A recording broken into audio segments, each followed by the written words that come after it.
What's up YouTube, I'm just another guy and welcome back to the Welsh way here with Aberystwyth Town. So here we are, the Zenit match at home.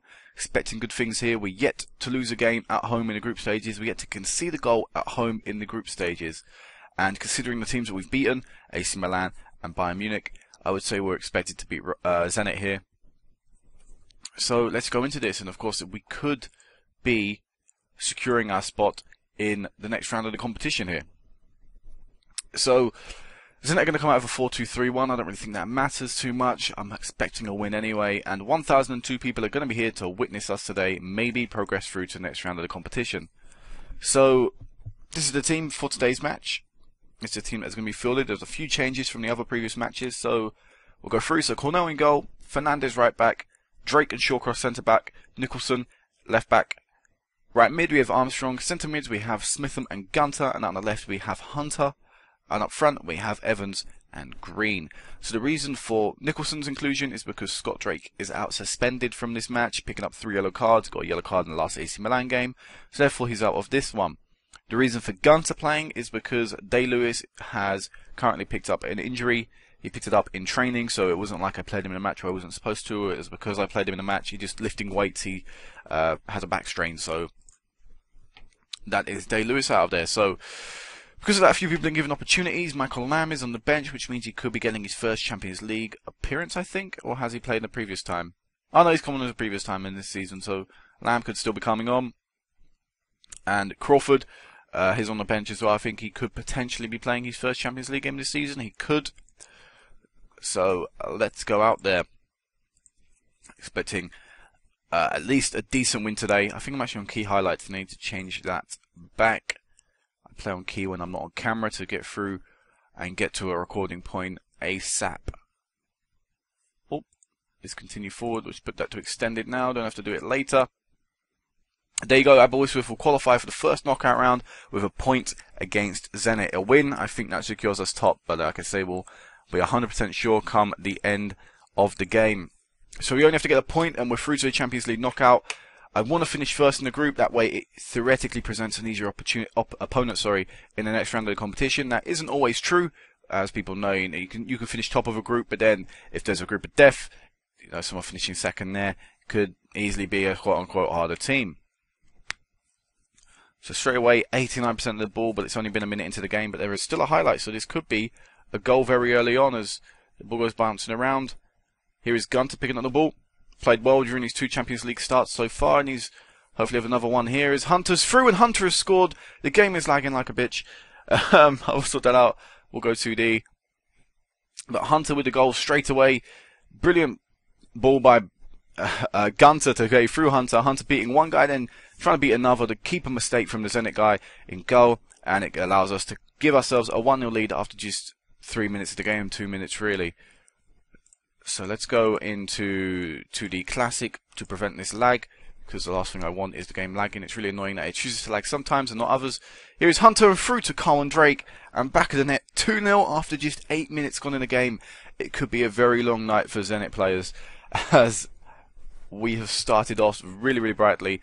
Look at that, along the line, you can see no one's offside. Don't know what's happening to Drake's marker. He just allows him to get in front of him, get between the ball and the defender, and finds the back of the net very easily. So actually, let's have a look at the league table. We'll put that up for this game.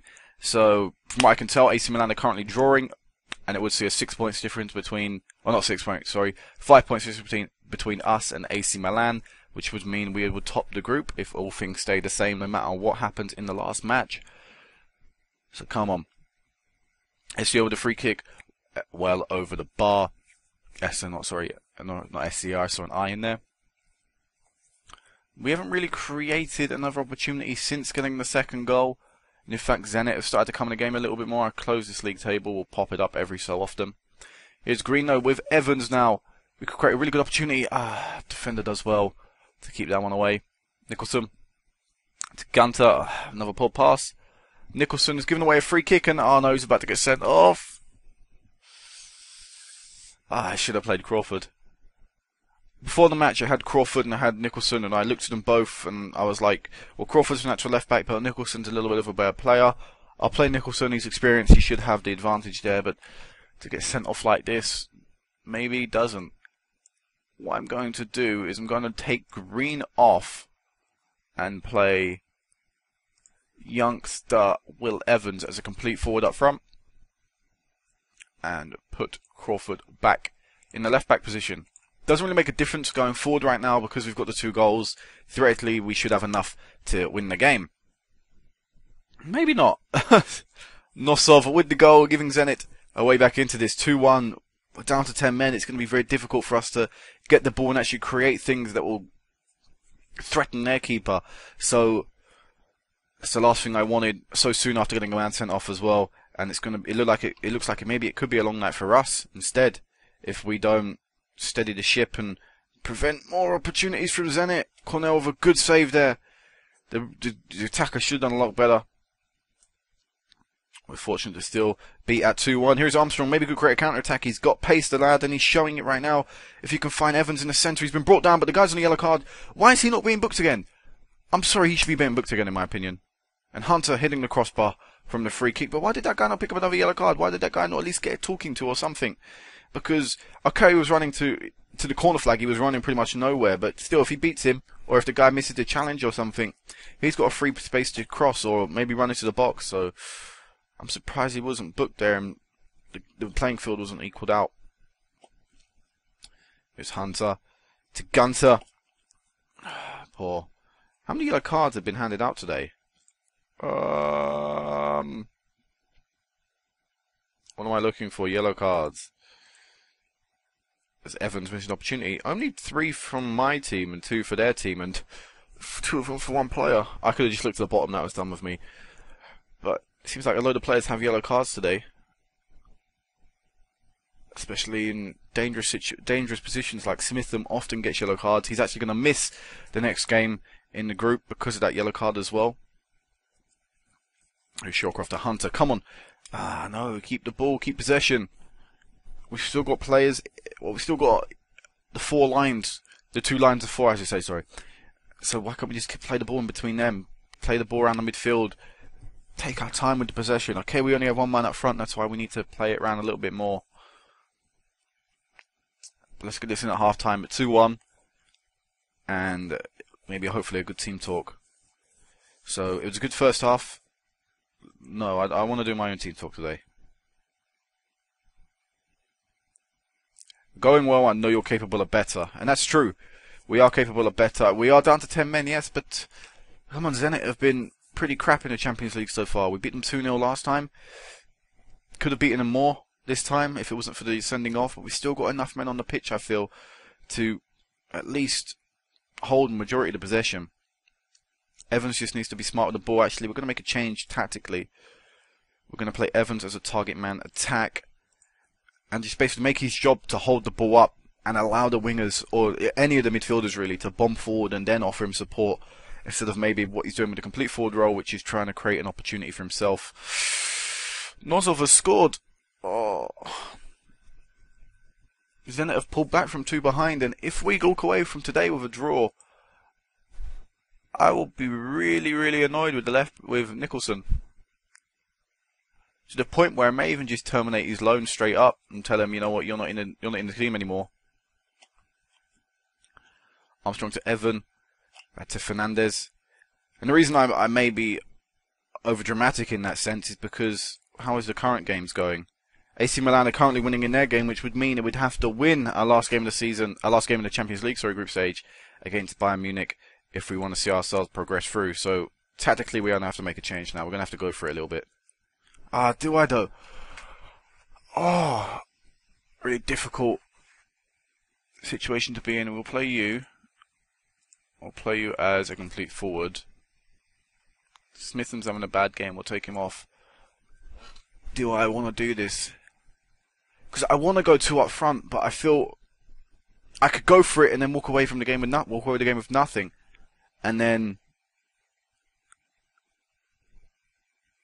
Bayern would have 5 points, we would have 9 points. It would mean no matter what, we'd walk away. Let me cancel these changes quickly. What is the latest score? Doesn't want to tell me?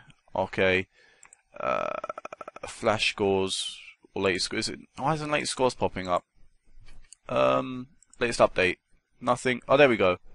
So AC Milan are currently winning 2-0. I would say that 2-0 is enough for AC Milan to win that game. So we're actually going to completely go for this, because if we lose today, yes, you're not going to walk away with a point. We're going to have 9 points, but that still means we're second. We might as well try and go for finishing first. Alright, deep line playmaker support. You are going to be an advance forward. Swap you to there. Actually make 2 attacking changes. I'm going to do it like this. Alright, let's go. 2 guys up front, 3 guys in midfield. We may get dominated in the centre of the pitch, but we'll have another attacking option up front. Oh, as they hit the bar there, it was almost game over before we'd even allowed them changes to go through.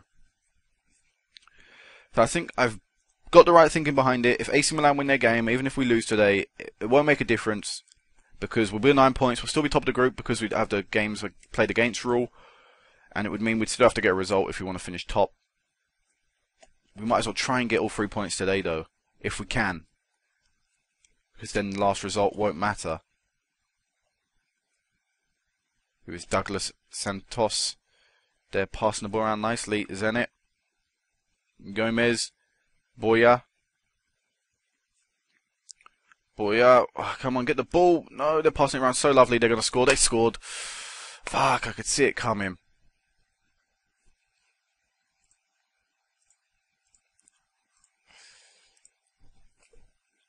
Fuckity fuck. This is so frustrating. We had to get a point today to make sure we were through if Bayern had won. That was why the point is there. If all the results stay the same, we still progress through to the next round of the competition. But it's frustrating to say that the last game of the season is where it will be last Champions League group stages. Last game of the Champions League group stages. Sorry, not the last game of the season. Is where the top place will be decided. Let's get rid of that. Here's Alessandra's corner. Trying to find a green shirt. Can't. Still in a dangerous area. Come on, Hunter, get the ball. Someone in green, get the ball. Well done. Nicholson. Gomez goes through. Good save by Cornell. But Nicholson sending off has cost us the game, I would say. Up until that red card, it didn't look like we were going to be troubled too much by Zenit. But that extra man probably would have made the difference today. It's Hunter to Gunter. Trying to create one more chance for us. Hunter whipping this one in. Trying to find Armstrong. Can't. Gunter with the goal. Very late on. It's only a point. End of the day, that will be a consolation. It does mean if Zenit can hold AC Milan to a draw in the last game of the season, we will go through even if we lose. Which is something. But still very frustrating. I was just saying maybe we could even get another one, but the full-time whistle has gone. We have drawn the game 3-3, which means whether or not we finish top will be decided in the last game of the season. So at least last Champions League group stage, last game of the Champions League group stage. Sorry, not the last game of the season will be decided then. But we are through to the next round of the Champions League. That's what's been decided today. That is very, very nice. Let's go through and read and make sure we've got the confirmation. There we go. We have qualified for the first knockout round of the Champions League. We do have very little time to relax as we have to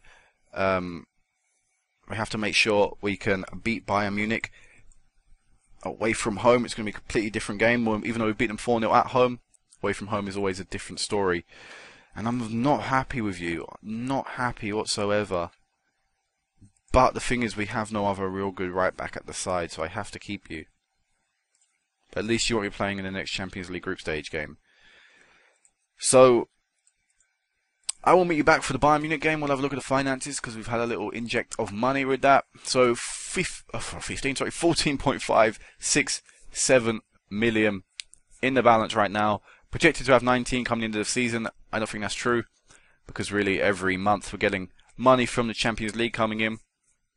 But we have a very nice balance. We currently have plans to improve our training facility. Something I actually haven't brought up, I don't think at all actually, is our youth facilities got upgraded again this season. They're now good youth facilities. So, yeah, training being improved this season. Hopefully we can get the youth improved again. I have asked about the stadium with the board as to buy a new one and to expand it. Both times have been rejected, so nothing will be happening there anytime soon. I've looked to improve my youth recruitment, I can't do that. Looked to improve my junior coaching, can't do that. So currently, I'm just waiting for that opportunity to improve my youth facilities to come open again. So hopefully, we can have training and youth on the go next season and really improve our side there. Off the pitch, let's look at all my affiliated clubs. Only one of them is a feeder club, that is Tom Pentry. The rest of them, all parent clubs, all bringing in money for us, which is incredible. And also another thing I want to talk about, I didn't actually mention this, I probably should have done it in the study episode, is that we now have a few more people playing for Wales inside. So one of them was Scott Drake. He actually got to play for Wales, he got called to the team and actually made an appearance for them, which is very, very nice indeed. Not only that though, we have Day Lewis enter the Welsh team. 23 years of age, didn't play in the game sadly, so he didn't actually get his first cap. But he's been recognised now, 2 very good years with us, really in the Champions League as well. Look at that, 9 starts, 1 goal, 3 assists, and 7.34 average match rating. Okay, the Welsh Premier League still isn't high enough reputed yet, but if you can play one in the Champions League, it's good to see that Wales are taking notice of that. So, that is what's going on. Tristan Huell was called up to the team, our ex-player. Hearts, I think he's actually keeping out Carwyn Drake. And also, Kevin Bland was called up to the team. Didn't make a cap, but he was called up to the team, another one of our ex-players. So, that is it there. I'll have a quick look at the Premier League for you, show you how it's going on. 11 wins out of 11. It's been an amazing season. I've played TNS twice already as well, and played the second team on both occasions, and beaten them on both occasions. So, the league is out already. The league, we might as well hand it over now, because I don't think anyone's going to stop us. It's just about whether we can do an unbeaten season, and then also a 100% season. But we'll find out come the end of the season. So, until next time guys, peace out.